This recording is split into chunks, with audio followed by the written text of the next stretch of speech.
Selamat berjumpa saudara-saudari terkasih dalam renungan Provinsi MSC Indonesia. Hari ini 13 September 2023, hari Rabu dalam pekan biasa yang ke-23. Saya ajak Anda untuk merenungkan bacaan Injil yang diambil dari Injil Lukas bab 6 ayat 20 sampai dengan 26.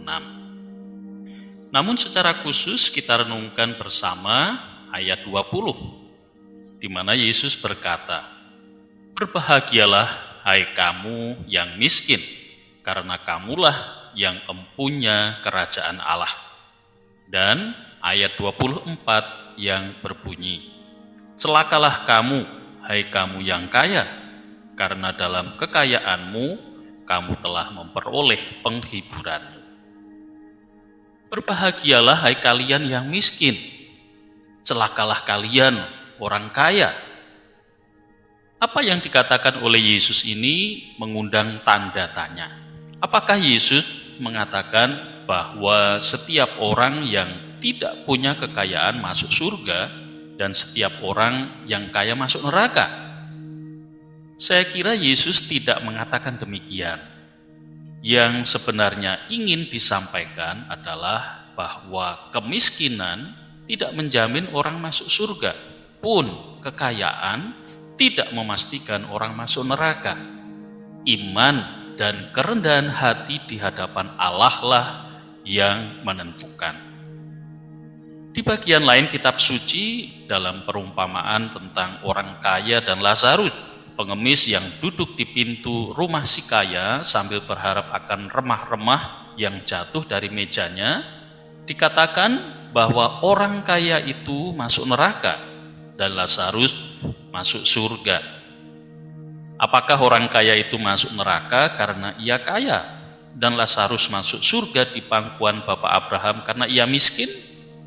Atau karena si kaya itu menggantungkan dirinya pada kekayaannya dan tidak peduli dengan keberadaan Lazarus di pintu rumahnya, sedangkan Lazarus mempercayakan diri sepenuhnya pada Allah? Bagaimana misalnya dengan Abraham, Ishak, Daud, Salomo, Ayub? Kitab suci mengisahkan bahwa mereka kaya raya. Kemiskinan dan kekayaan yang dimaksud oleh Yesus bukanlah hal memiliki atau tidak memiliki barang-barang material. Yang dimaksud adalah sesuatu yang lebih dalam, menyangkut jiwa seseorang. Sikap rendah hati di hadapan Allah, mempercayakan diri sepenuhnya kepada Allah, menjamin keselamatan setiap orang, baik miskin maupun kaya. Jadi, berbahagialah baik mereka yang miskin maupun yang kaya, yang menyadari bahwa Allah lah satu-satunya sumber segala sesuatu yang baik.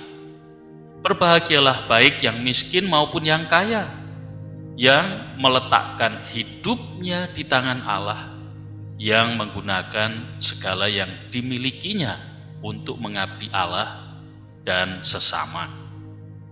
Saudara-saudari terkasih, hari ini kita juga peringati Santo Yohanes Chrysostomus, uskup dan pujangga gereja yang lahir tahun 347 Masehi dan wafat tanggal 14 September tahun 407 Masehi. Salah satu pengajarannya yang terkenal adalah tentang kekayaan dan kemiskinan.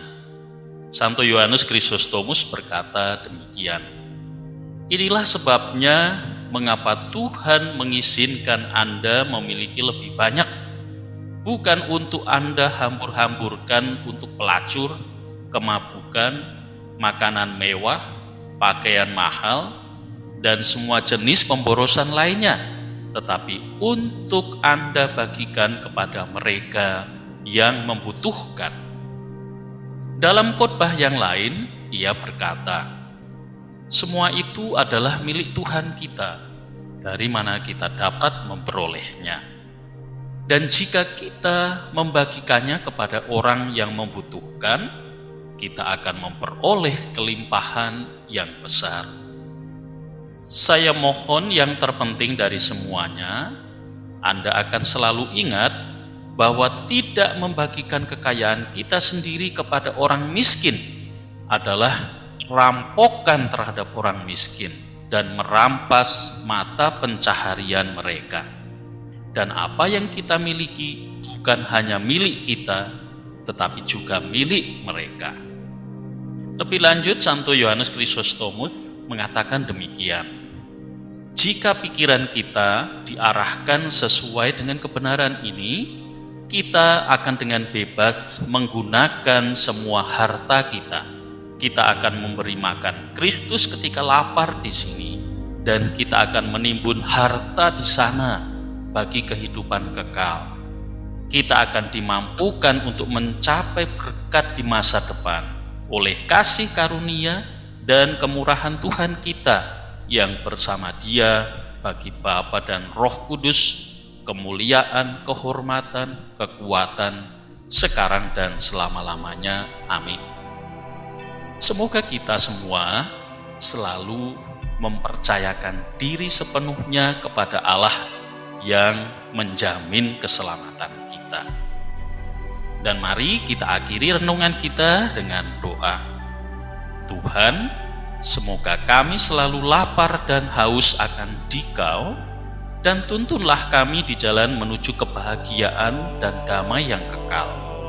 Semoga kami mengasihi-Mu melampaui segala sesuatu dan menemukan kebahagiaan sempurna dalam melaksanakan kehendak-Mu. Amin.